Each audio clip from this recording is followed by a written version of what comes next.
හයි යාළුවනේ අපේ සිරිපා ගමන ගැන බ්ලොග් එකක් කරන්නයි යන්නේ. Veterinary Medicine 2024 බැච් එක ළමයි එක කියපු පළවෙනි සිරිපා ගමන ගැන තමයි මම අද ඔයාලට කියන්නේ. අපිට තාම යුනි පටන් ගත්තෙත් නැති නිසා ගෙවල් වලින් පර්මිෂන්ස් ලැබුණේ ළමයි කීප දෙනෙක්ට විතරයි.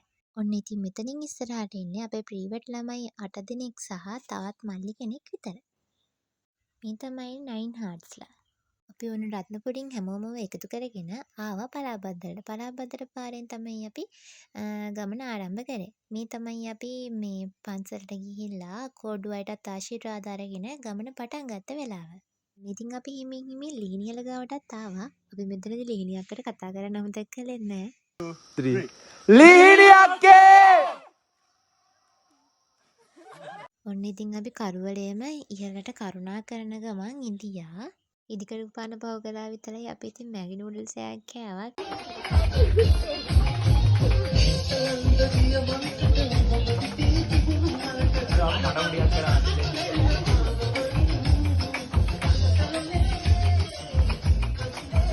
ඒ විදිහට පොඩි චිල් එකකුත් අරගෙන අපි ඉතින් ওই වැදගත් දේවල් ටිකක් බලාගෙන ඉහළ මළුවට යන්න පටන් ගත්තා. අතරමඟදී අපේ ළමයින්ට පොඩ්ඩක් අමාරු වුණ නිසා අපි ඉතින් ගමන පොඩ්ඩක් විතර මේ පරක්කු වුණා.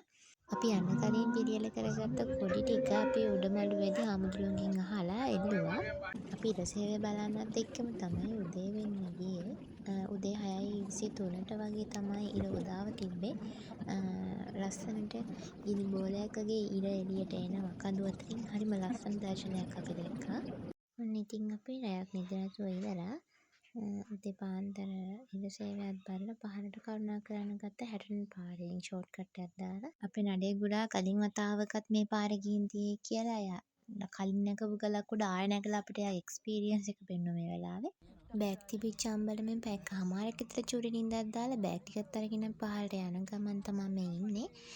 ටූ උඩයක් කරන ගමන් තමයි ගියේ. හැබැයි මේ පාරේදී වැඩි අපිට ෆොටෝස් ගන්න බැරි වුණා. අපි ඉක්මනට ගෙදර යන්න ඕනි කියලානේ හිටියේ. ඉතින් මගදී තනි තනියම ෆොටෝස් වගේක් ගත්තා. මේ ඉන්නේ රුවන්පුරේ මැණික් කැටේ. ඒ කියන්නේ මම. අපි පහළට කරුණා කරේ කුරුවිට පාරෙන්. ඒ පාර ඩිසයිඩ් කරේ තිසුන් අයියයි ආසිරි මල්ලි ගියාන් මල්ලි තුන්දෙනාත් එක්ක. හැබැයි අපි වෙගින් ආවට අපිට මේ රෑ වෙද්දී යන්න බෑ කියලා හිතුණා. මොකද අපේ තව ළමයෙක්ට මේ මගදී අසනීප වෙච්ච නිසා.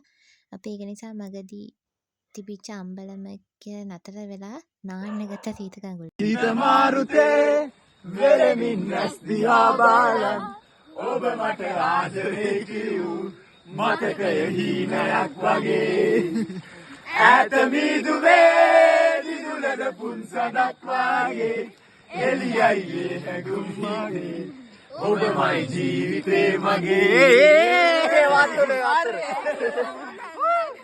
මා සීතයි හිත බොමා දෝරේ අයි සිතුවිලි සේනා ආදරයෙන් පිරිලා දැලේ ගඟුලැල්ලක් සේමා සීතයි හිත බොමා දෝරේ අයි සිතුවිලි සේනා ආදරයෙන් පිරිලා සබකට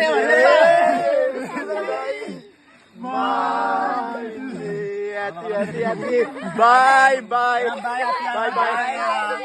ඉතින් නාල කරලා ඇවිල්ලා සීත කඟුල ගාව තිබිච්ච අම්බලමේ ඉඳගෙන කාඩ් සෙල්ලම් කරලා නිදිය ගත්තා.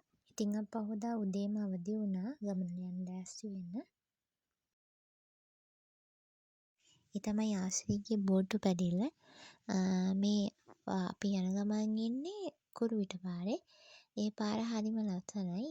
පාර දිගටම දිය පාරවල් වගේ තියෙනවා. දිය සීරාව ගන්නවා පාර දිගට. ඒ වගේම මේකේ පඩි පෙළවල් නැහැ. ඒක නිසා ලේසි අර ඉහළට කරුණා කරලා තිබිච්ච අර කකුල් වල වේදනාව නිසා පඩි බහින්න අමාරුයිනේ. එතකොට දැන් මේ වගේ පාරක් අපිට ලේසි වුණා. ඒ වගේම තමයි මේකේ පරිසරය හරිම ලස්සනයි. මේ කඳුකර ශාක තියෙන්නේ. ඒ වගේ අර ඉහළ ඉඳාම වගේ පාසි බැඳිලා තියෙන්නේ. මගදී ලස්සන ප්ලේසස් ටිකක් තිබිලා අපි ලස්සන ෆොටෝස් ගත්තා. අපි වර්ණකලින් වාහනයක් අරගෙන ආවා මේ එරත්නට. එරත්නෙන් කුරුවිටට ඇවිල්ලා තමයි අපි අපේ ගම් බිම් බලා පිටත් වුණේ. හංසි ව්ලොග්ස් එක එකතු වුණ ඔයාලට ස්තුතියි. ආයෙමත් ගමනකින් අපි හමුවෙමු.